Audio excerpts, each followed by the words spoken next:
So this is the outcome. This is my hibiscus leaf,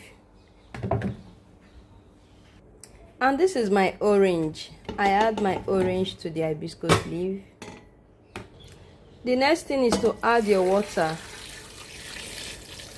You are going to allow this to boil very well together. This is very good to take on empty stomach.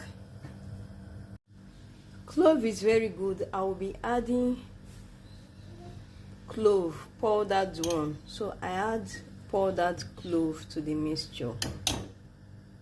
It's ready. It's time to sieve it out.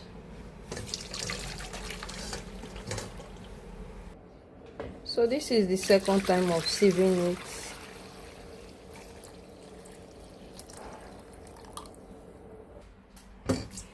So this is the third time of sieving it. It's very important for you to sieve it very well. So this is the outcome. Thanks for watching. Bye. I love you all.